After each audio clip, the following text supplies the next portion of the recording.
صحابہ جب جانور ذبح کرنے لگتے پہلے یہ دعا پڑھتے، پھر کہتے اللہم تقبل منا کما تقبلتا خلیل کا ابراہیم علیہ السلام وتقبلتا حبیب کا محمد صلی اللہ علیہ وسلم، اے اللہ ہم سے بھی قبول فرما جیسے تو نے حضرت ابراہیم سے قبول فرمائی اور جیسے اپنے حبیب حضرت محمد صلی اللہ علیہ وسلم سے قبول. یہ ساری دعا پڑھیں اور جب جانور ذبح کرنے لگے تو پھر پڑھیں بسم اللہ اللہ بسم اللہ اللہ.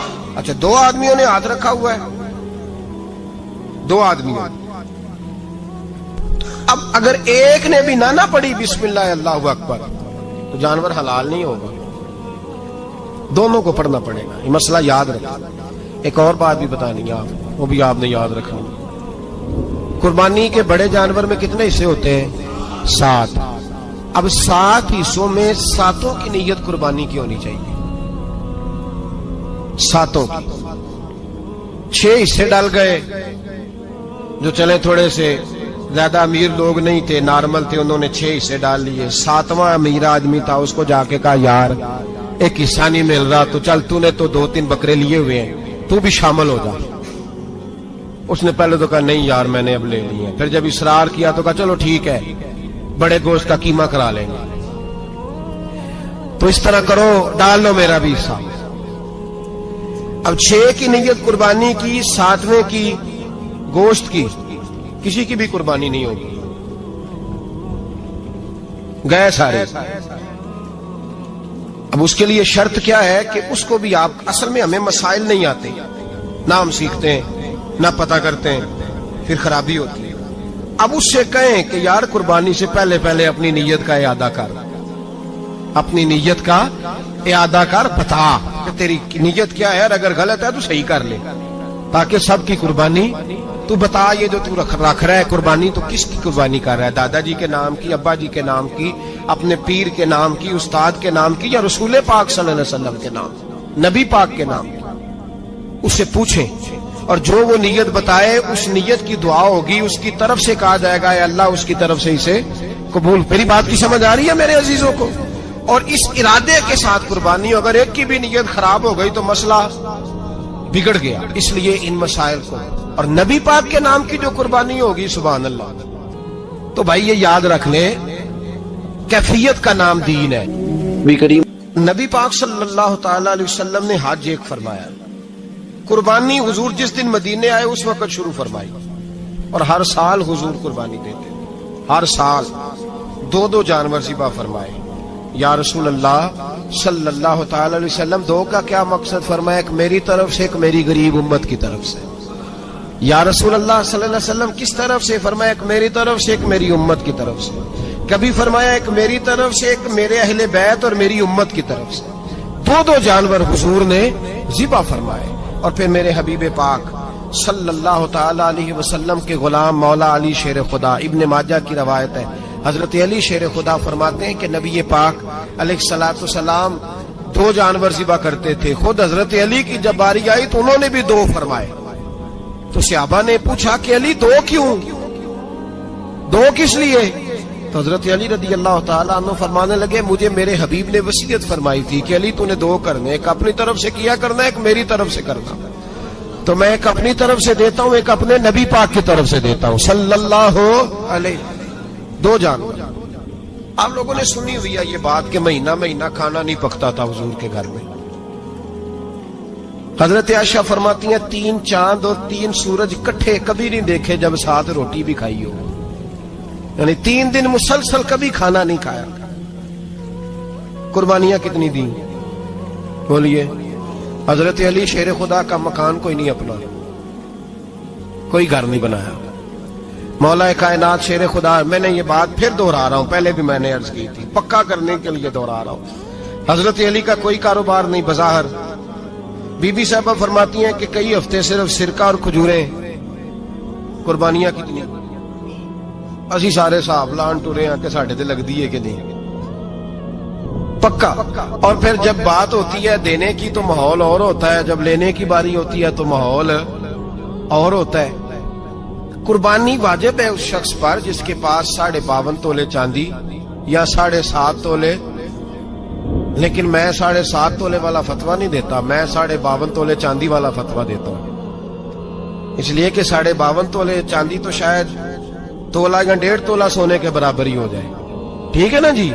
تو 7.5 تولے سونا 50-60 ہزار روپیہ جس آدمی کے اکاؤنٹ میں موجود ہے وہ قربانی کرے۔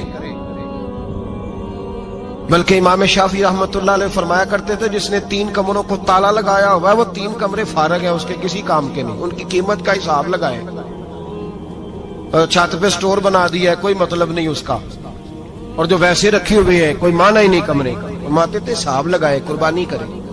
رب کریم کی بارگاہ میں دینے کا جب معاملہ آیا تو تم گول کر گیا کام۔ میرے رسول کائنات سرور عالم صلی اللہ علیہ وسلم کا جب اپنے لیے چیزیں استعمال کرنے کا ماحول ہے تو محبوب پاک علیہ الصلوۃ والسلام نے مہینہ روٹی نہیں پکائی۔ یہاں جو آدمی ہر جمعرات کو 4 کلو بکرے کا گوشت پکاتا ہے اور ہر تیسرے دن مرغی کا گوشت لاتا ہے، وہ قربانی کی باری آتی ہے تو کہتا ہے میرے پہ لگتی نہیں، وہ ٹھیک ہے ابا جی لے آئے، ابا جی کی طرف سے قربانی ہے، اس دفعہ ابا جی کی، اگلی دفعہ اماں جی کی، اس سے اگلی دفعہ دادی جی کی۔ او خدا کے بندو، جس آدمی کے پاس پیسے ہیں پہلے اپنی قربانی واجب ہے۔ میری بات کی سمجھ آ رہی ہے عزیزوں کو؟ جو آدمی صاحب استطاعت ہے پہلے کس کی قربانی کرے گا؟ وہ کمائی کرتا ہے، اس کے اپنے اکاؤنٹ میں تنخواہ آتی ہے، ابا جی کے اکاؤنٹ میں نہیں آتی۔ اس نے اپنا بینک بیلنس چوری بھی رکھا ہوا ابا جی سے، پہلے اپنی قربانی کرے، اگر اس کو شوق ہے دل کرتا ہے تو ایک اور خریدے پھر ابا جی کی طرف سے کرے، اگر اللہ نے توفیق دیا تو ایک اور خریدے اماں جی کی طرف سے کرے، اور اگر اس کے دل کو اللہ ٹھنڈک عطا کرے سکون کرے تو پھر اپنے رسول کی طرف سے بھی قربانی دے، پھر اپنے محبوب کی جانب سے بھی قربانی کرے۔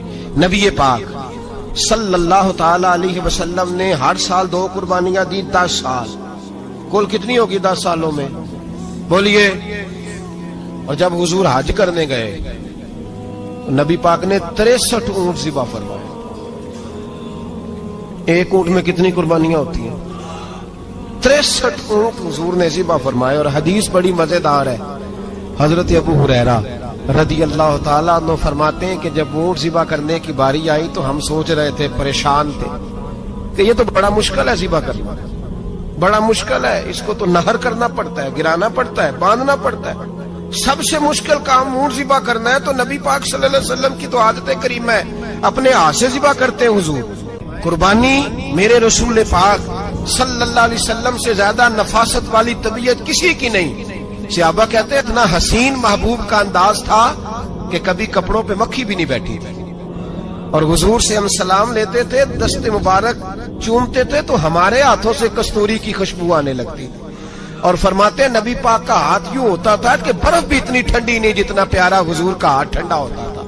پھر بھی حضور دست مبارک میں خنجر پکڑتے، جانور کو لٹاتے اور اپنی طامت کو سمیٹتے، اور اللہ کے حبیب گھٹنا رکھتے اس کی گردن پر اور بسم اللہ اللہ اکبر کہہ کے ذبح فرماتے۔ حضور خود دست مبارک سے، تو اتنا زیادہ نازک مزاج ہو گیا ہے کہ اب یہ والی سنت ادا کرنا مشکل ہو گیا تیرے لیے۔ 63 اونٹ ہیں، اور صحابہ کرام علیہم رضوان فرماتے ہیں کہ حال یہ ہے ہم سوچ رہے ہیں کیسے ذبح کریں گے، کیا کریں گے، کیسے گرائیں گے، اور نبی پاک صلی اللہ علیہ وسلم کہتے ہیں ہم ابھی سوچ میں ہی تھے کہ حضور نے چھری پکڑی، خنجر جب حضور نے اٹھایا تو فرماتے ہیں اونٹ دوڑتا ہوا آیا اور نبی پاک کے سامنے آ کے لیٹ گیا۔ فرماتے ہیں اللہ کے رسول نے بسم اللہ اللہ اکبر کہہ کے ذبح کیا، اس نے ٹانگ بھی کوئی نہیں ہلائی، پیر بھی کوئی نہیں ہلایا۔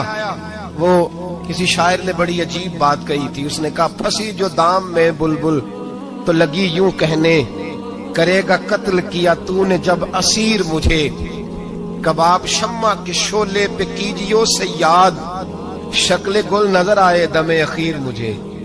وہ کہتے ہیں بلبل وہ شکاری، سیاد شکاری نے پکڑ لیا بلبل کو، تو سیاد سے بلبل کہنے لگی تو نے پکڑا ہے تو قتل تو کرے گا ہی نا، کھائے گا تو صحیح، ایک میری منت ہے۔ شکاری کہنے لگا وہ کیا؟ تو بلبل کہنے لگی جب تو مجھے ذبح کرے نا اور پکائے تو مجھے پھول سے بڑی محبت ہے، اس طرح کرنا، کوئلے اتنے زیادہ دہکانا، اس قدر زیادہ آگ جلانا کہ ان کی شکل گلاب کے پھول کی طرح سرخ ہو جائے۔ تو جب تو مجھے ان پر جلائے گا تو مجھے تکلیف نہیں ہوگی، اس لیے کہ محبوب کا چہرہ جو سامنے آ جائے گا مجھے تکلیف نہیں ہوگی۔ پھنسی جو دام میں بلبل تو لگی یوں کہنے، کرے گا قتل کیا تو نے جب اسیر مجھے، کباب شمع کے شعلے پہ کیجیو صیاد، او شکل گل نظر آئے دم اخیر مجھے۔